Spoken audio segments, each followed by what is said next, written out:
Hi everyone, welcome back to another tarot deck review. The deck we're looking at today is the Mirra Visions Tarot, created by James R. Eads.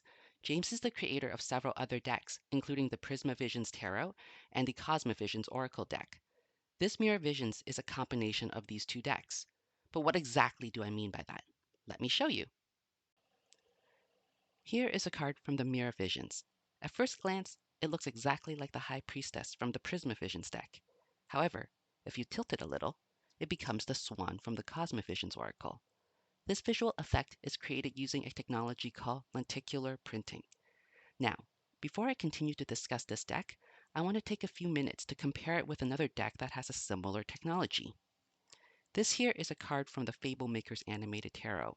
While the Mirra Visions has two images in one card, each card in the Fable Makers contain 8 frames of one scene. When we move the card, the image appears as though it is in motion. Aside from the difference in visual effect, there is also a very noticeable difference in the thickness of cardstocks. When we compare the entire decks side by side, you can see just how much thicker the Fable Maker is. And to give you a better idea of its thickness, here is the Fable Maker in comparison to a typical mass market deck. And here is the Mirra Visions in comparison. As you can see, while it is still thicker than a typical deck, it is much easier to handle than the Fable Maker. Another thing to note about the Mirra Visions cardstock is the curvature of the cards. You can see how some of the cards aren't perfectly straight, but it really isn't that bad, and in of itself, it's not that big of a deal. In fact, in any other deck, it's probably not even worth mentioning. However, for this particular deck, it does make a difference, and I'll come back to this point a little later when we discuss the visual quality.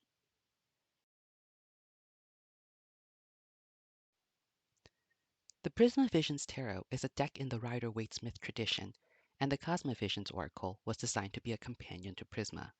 This oracle is structured like a typical tarot deck with 22 cards in the major arcana, ranging from 0 to 21. And just like a tarot deck, there are 14 cards in each of the 4 suits in the minor arcana. The suit names are Embers, Lotuses, Birds, and Trees. The theme of the Cosmovisions Oracle is that of past lives and the journey of the soul. It's a story about what may happen in the space between lives. Like most tarot decks, the major arcana in the Prisma Visions Tarot follow the story of the Fool. In correspondence, card 0 in Cosma Visions is death, which marks the beginning of the soul's journey. Other cards that clearly demonstrates this theme include the Spirit Plane, which corresponds to the Chariot, and Life Map, which corresponds with the Wheel of Fortune.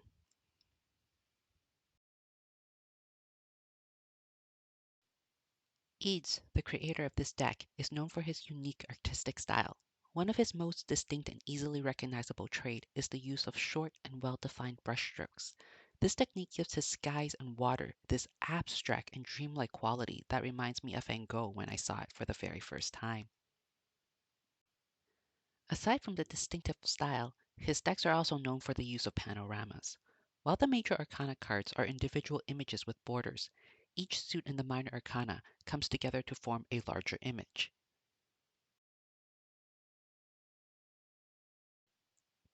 For me, one of the biggest drawbacks of this deck is that some of the cards are hard to see.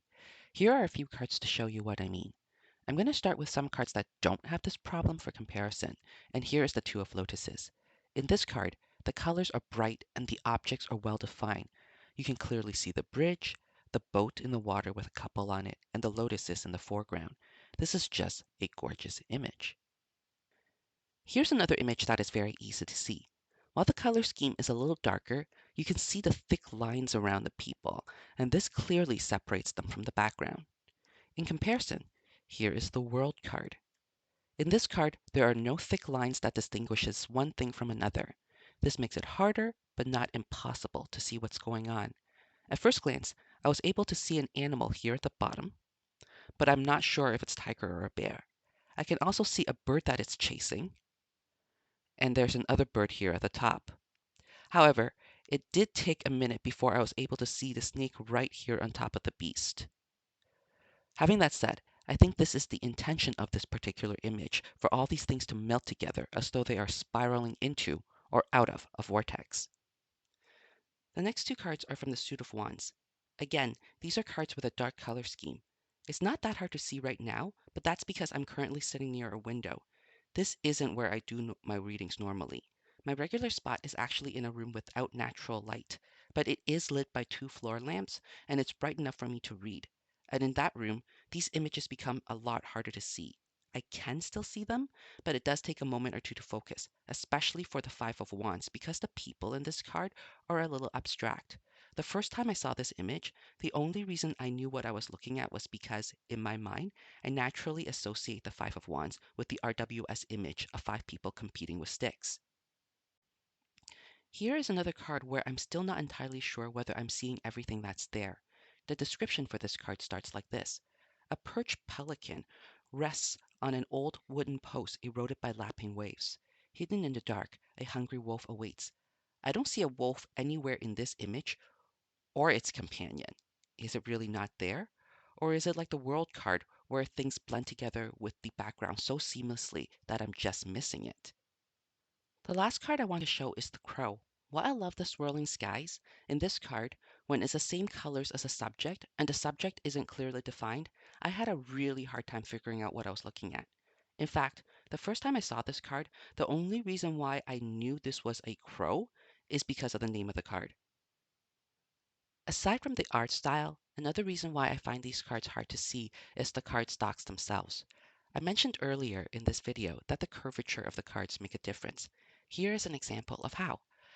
As there are two images in each card, it matters what angle you're looking at it from.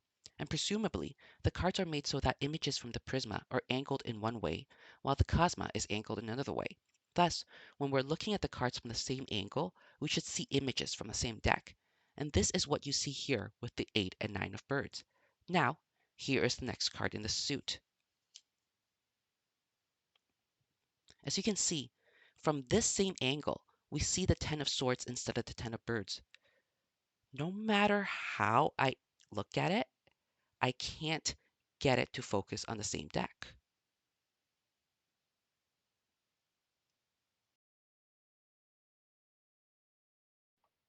So, does this lenticular printing technology make this a good deck or just a gimmicky one?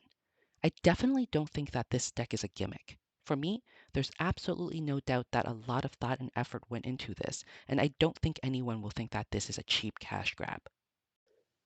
Having that said, I also don't think that this deck is good, but only for me, and that's because I don't feel like I'm receiving the full benefits of what it has to offer. The guidebook is very brief, and the card descriptions have been rewritten to incorporate both cards in one. While I don't need much guidance on the Prisma images, as it is a RWS based deck, I really wish there was more written on the Cosma deck. I'm incredibly fascinated by the concept of this oracle, but the guidebook doesn't do it justice. It doesn't go into any details of the symbolisms or the messages behind each card. Here is an example using this Strength and Orb card. A field of dandelions roar ferociously as orbs in the spirit plane rejoice in their empowerment. These two cards exist simultaneously, just as we exist in many times and many places. There's a sense of confidence and strength that comes with knowing you are greater than just yourself. You are working in tandem with your past lives and future selves to aid in your own self discovery.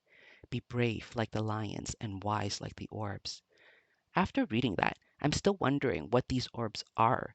How do they symbolize strength? How are they wise? I know there's a separate guidebook that goes into these cards in more details. It's a 400-page hardcover book, and I'm sure it's beautiful and well written, but I just can't justify shelling out another $50 for it. Because I can't make heads or tails of the Cosma portion of this deck, I can't effectively interpret these cards in ways that maximizes the unique two-in-one concept. When I see an image from the Cosma deck, I end up either physically shifting my body or tilting the card so that I can see it from another angle and find the Prisma Visions image. I want to make it very clear, though, that this is a problem I have with the deck and not an issue with the deck itself. I think that oracles, for the most part, are meant to be read intuitively. For those who are comfortable with oracles, I'm sure it'll read just fine. My problem is that I generally don't fare well with the freestyle nature of oracles and prefer card systems that have an embedded structure. While this deck may not be my preferred cup of tea, I'm deeply impressed with it. I don't regret getting it, not only because it's a great collector's item, but because this is a deck that I want to get to know better. It's so beautiful, so cleverly designed, and most importantly, I think it has great potential. I'm convinced that these dreamy images can offer very insightful readings if only I can tune in with its energy. While this is not going to be a go-to deck for me, I can see this being a deck that I'll pull off the shelf once in a blue moon. Even if I never grow comfortable with it, I don't think I'll ever cease to be amazed by it. It truly is an exceptionally gorgeous deck. If you're also intrigued and drawn to this deck, the second edition is available for pre-order at the time of this filming. If you want to grab a copy, there's a link in the video description. If you'd like to see more before you make a decision, I've made a separate flip through video that I'll link at the end of this video. And last but not least, if you found this video helpful or entertaining, please consider hitting that like button. And once you've done that, why not subscribe to my channel for more tarot related content? But regardless of what you do next, the most important thing is have a great rest of your day. Thank you for watching.